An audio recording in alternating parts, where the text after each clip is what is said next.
to all the dispossessed youth of Africa, for perpetuation of communion with ancestral spirits through the fight for African freedom, and in the firm faith that the dead, the living, and the unborn will unite to build the destroyed shrines.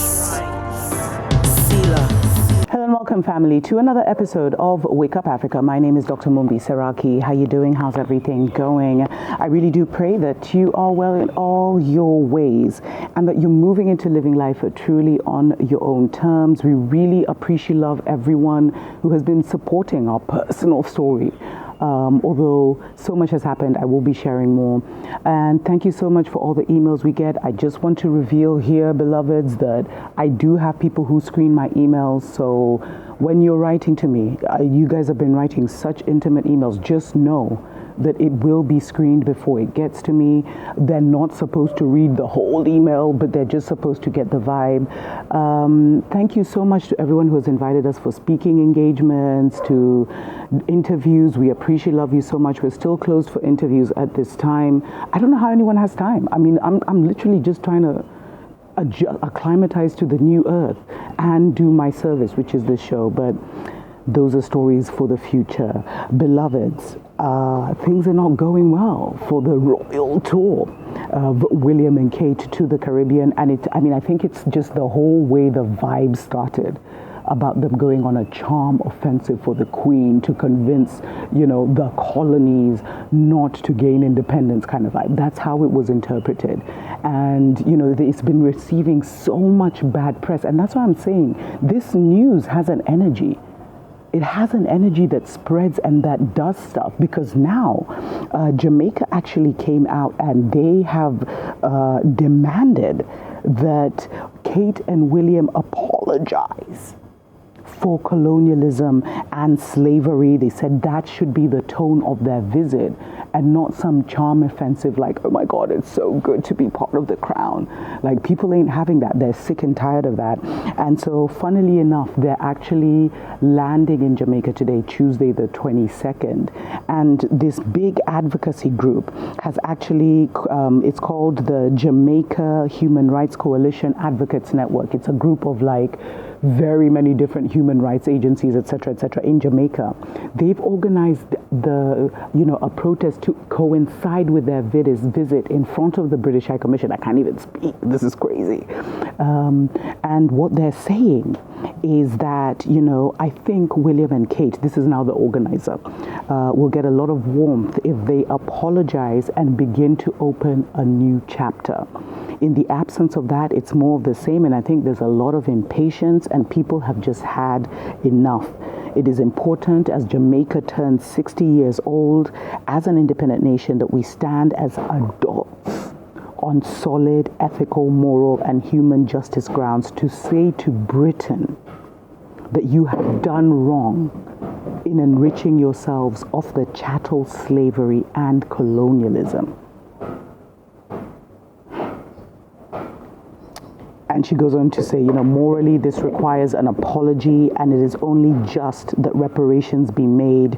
Many precedents have been set for this. Today we are setting the conversation of our future generations for them to have something to build a brighter future. People ain't playing.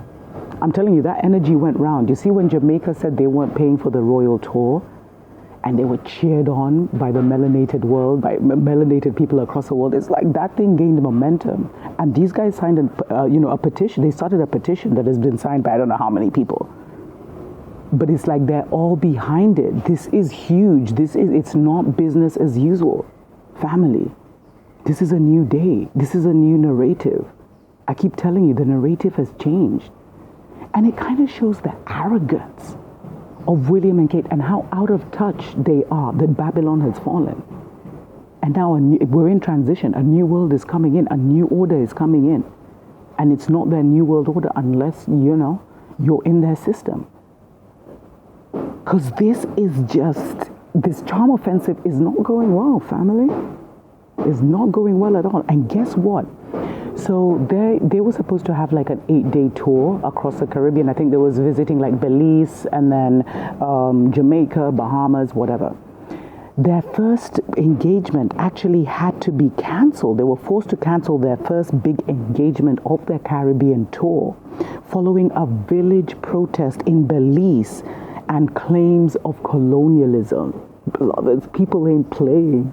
People ain't playing, and their voices are being heard, and their voices are being taken around, and they're being energetically supported by even us in the middle of nowhere, all the way in Africa.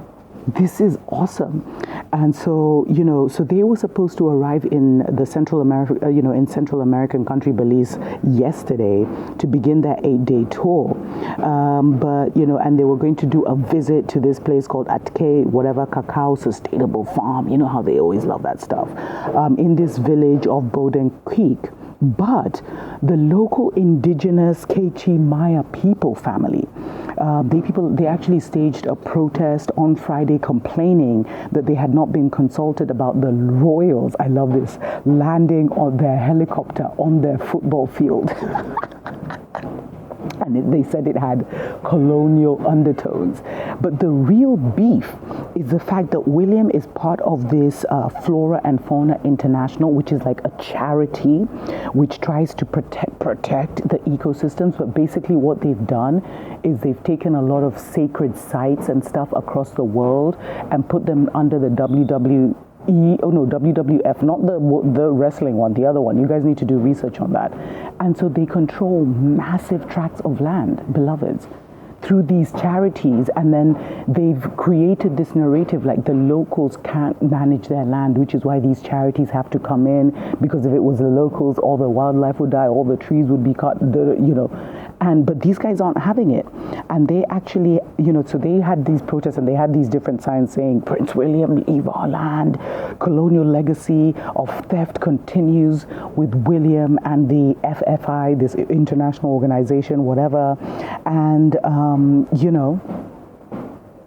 it's not looking good. This is embarrassing because I told you, beloveds, you may think just a few people protesting in freaking Belize doesn't mean anything, but it means everything because this story has been carried around the world. And so it shifts the energy of their narrative. And I believe the energy of their narrative shifted when Jamaica was like, we ain't paying for you, and then everyone picked up that story.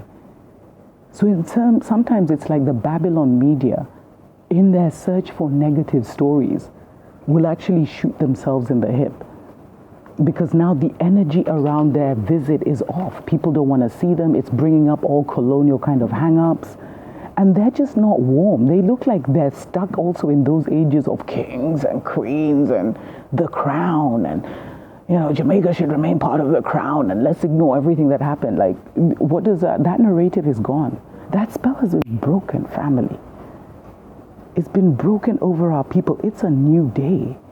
Things like this would never have happened in forget our parents' generation, in our uncle's generation. So the fact that it's happening now should tell you that there's a major shift that has happened. Anyway, let me know what you think in the comments below. We'll see what happens with this tour. But beloveds, it's shifted. There's an energetic shift. And now, instead of being on this charm offensive, how embarrassing is it? And they'll probably try and overlook it, but the media has already picked this up, and so everyone is now waiting to see what's going to happen when they're in Jamaica. Until next time, tuko pamoja.